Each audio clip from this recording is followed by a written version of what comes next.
আজকে তোমাদের সাথে শেয়ার করব ঘরে থাকা মাত্র 2টি উপকরণ দিয়ে ভীষণই টেস্টি লাড্ডুর রেসিপি, যেটা খেতে ভীষণ টেস্টি হয় বন্ধুরা। ছোট বড় সবাই খেতে ভীষণ পছন্দ করবে। চলো বন্ধুরা, দেখে নেওয়া যাক আমার আজকের এই লাড্ডুর রেসিপি। আশা করছি তোমাদের ভীষণ ভালো লাগবে। বাই দ্য ওয়ে, আমি শম্পার ইউটিউব চ্যানেলে তোমাদের সবাইকে ওয়েলকাম। এই লাড্ডুর রেসিপিটা করার জন্যে আমি এখানে নিচ্ছি 1 বাটি বেসন। যেই বাটির মাপ করে বেসন নিয়েছিলাম সেই বাটির মাপ করে নিয়ে নিচ্ছি 1 বাটি সুজি। বন্ধুরা, মনে রাখতে হবে সুজি আর বেসন যেন সমান সমান হয়। আর দিয়ে দিচ্ছি এখানে 3 চামচ গুঁড়ো আমল দুধ। গুঁড়ো আমল দুধটা অবশ্যই দেবে, এতে খেতে কিন্তু ভীষণ টেস্টি হয় বন্ধুরা। এবার ভালো করে শুকনো উপকরণগুলো আমি মিশিয়ে নিচ্ছি। সম্পূর্ণ উপকরণগুলো মেশানোর পরে ঠিক এই রকম টেক্সচারটা আসবে। এবার আমি এর মধ্যে দিয়ে দেব 2 চামচ ঘি। ঘিটা কিন্তু তোমরা অবশ্যই দেবে, এখানে কোনো রকম সাদা তেল ব্যবহার করবে না, তাহলে কিন্তু এই লাড্ডুটা খেতে একদমই ভালো লাগবে না। এটা তোমাদের মাথায় রাখতে হবে, এখানে ঘিটাই দিতে হবে। এবার হাত দিয়ে খুব ভালো করে আমি ঘিয়ের সাথে মিশিয়ে নেব।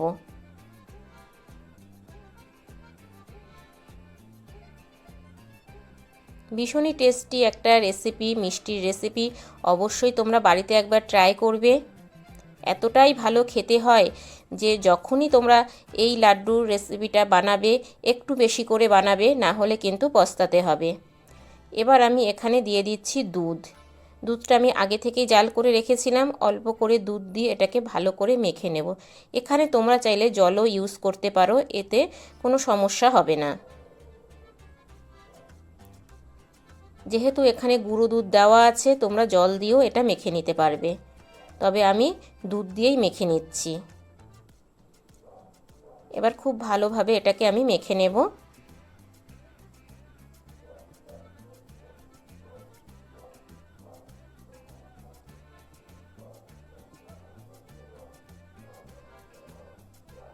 তো দেখো বন্ধুরা, এটা কিন্তু আমার মাখা হয়ে এসেছে। আর দেখো মাখাটা কিন্তু ঠিক এই রকম হবে। এবার আমি এটাকে 15 মিনিটের জন্য রেস্টে রেখে দেব।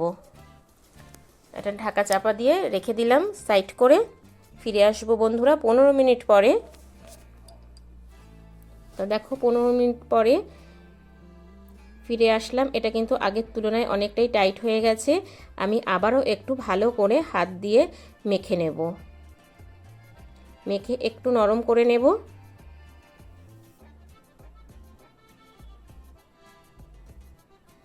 এবার আমি এটাকে দুটো ভাগে ভাগ করে নিলাম।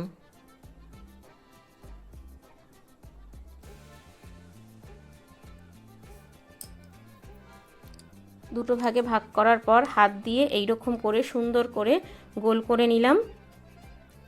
এবার আমি এটাকে রুটির আকারে বেলে নেব।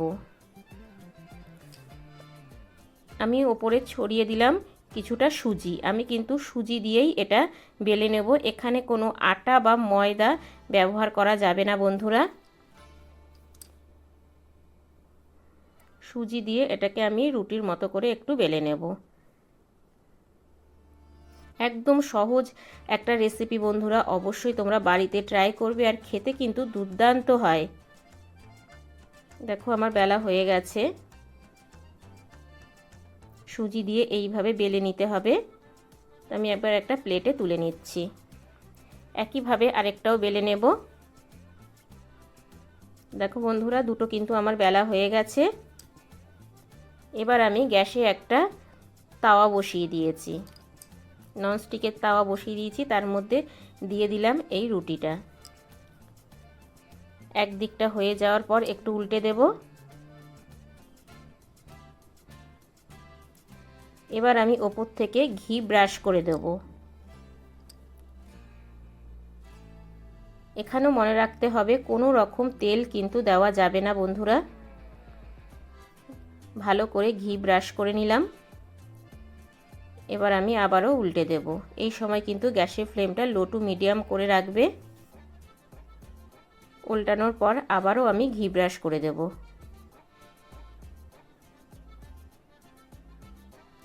ঘরে থাকা অল্প উপকরণ দিয়ে এত সুন্দর একটা টেস্টি রেসিপি হয় বন্ধুরা, তোমরা না করলে বিশ্বাস করতে পারবে না। এইভাবেই উল্টে পাল্টে আমি দু পিঠটা ভেজে নেব।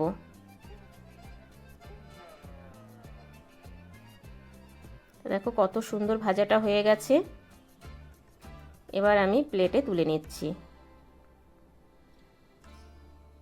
একইভাবে আমি আরেকটা রুটিও ভেজে নেব।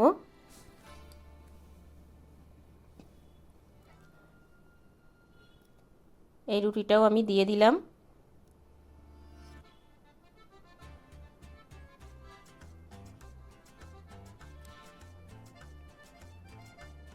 একদিকটা হয়ে যাওয়ার পরে একইভাবে উল্টে দিলাম। এবার আমি ঘি ব্রাশ করে নেব।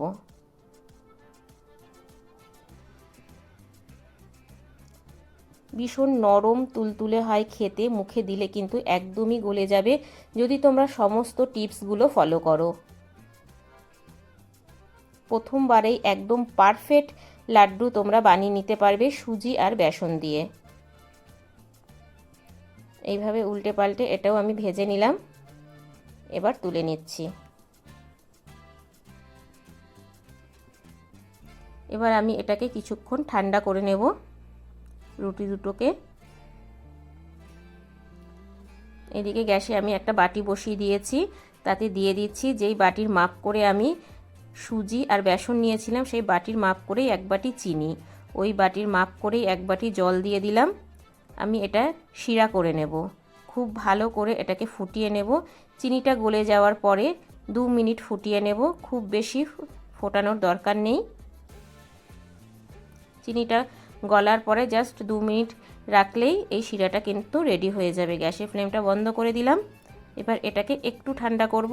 আর এই দিকে দেখো বন্ধুরা, রুটিটা আমার ঠান্ডা হয়ে গেছে। ঠিক এই রকম ছোট ছোট করে আমি ছিঁড়ে নিচ্ছি। খুব সহজেই এটা তৈরি হয়ে যায়, দেখতেই পাচ্ছ হাত দিয়ে ধরলে পরেই কিন্তু ভেঙে যাচ্ছে। এই দেখো দুটো রুটি আমার ছেঁড়া হয়ে গেছে।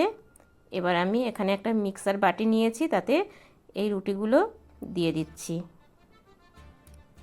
দেওয়ার পরে এটাকে আমি পেস্ট করে ফিরে আসছি।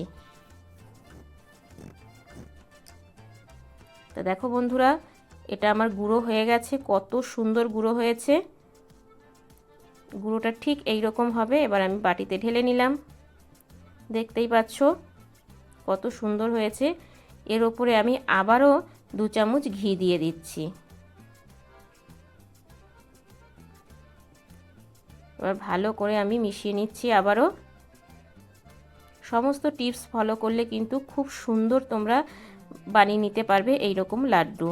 এবার আমি দিয়ে দিলাম এর ওপরে শিরাটা দিয়ে ভালো করে এবার আমি মিশিয়ে নেব। যেই চিনি শিরাটা করে রেখেছিলাম, কারণ ওটা এখনও গরম আছে, হাত দেওয়া যাবে না, তাই আমি চামচ দিয়ে করে নিচ্ছি। এখানে আমার আরও একটু লাগবে, যতটা লাগবে ততটা দিয়েই আমি ভালো করে এটাকে ডোয়ের মতো করে নেব। এবার আমি হাত দিয়ে মেখে নিচ্ছি।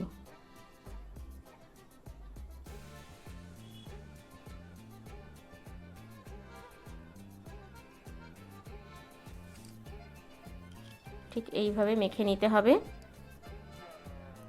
এবার আমি দেখো এই রকম করে শেপ দিয়ে নেব গোল করে।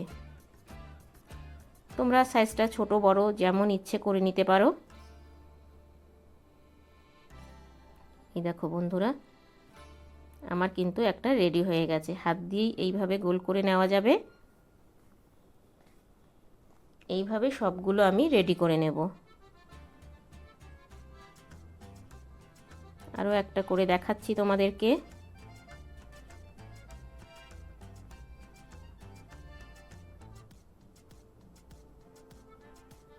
এই দেখো রেডি হয়ে গেছে।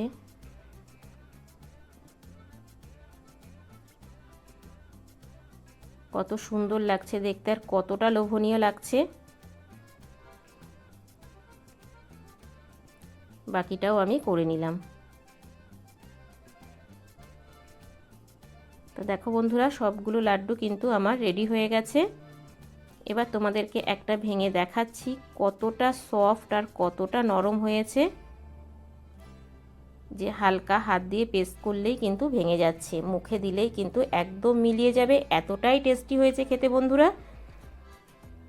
তা বন্ধুরা, কেমন লাগলো আমার আজকের এই সুজি আর বেসনের লাড্ডু রেসিপি ছোট্ট একটা কমেন্টস করে জানিও, কারণ তোমাদের ছোট্ট ছোট্ট কমেন্টস আমাকে ভিডিও করতে অনেক বেশি উৎসাহ দেয়। বাই দ্য ওয়ে, এতক্ষণ দেখছিলে শম্পার ইউটিউব চ্যানেল। আবার দেখা হচ্ছে তোমাদের সাথে নেক্সট কোনো নতুন রেসিপিতে। ততক্ষণের জন্য টাটা, বাই বাই। সবাই ভালো থেকো, সুস্থ থেকো। আর আমার চ্যানেলকে যদি নতুন ভিজিট করে থাকো, আমার চ্যানেলটাকে সাবস্ক্রাইব করে পাশে থাকার বেল আইকনটা অল করে দিও। যখনই আমি নিত্য নতুন ভিডিও আপলোড দেবো তোমাদের কাছে পৌঁছে যাবে। Thank you for my video watching.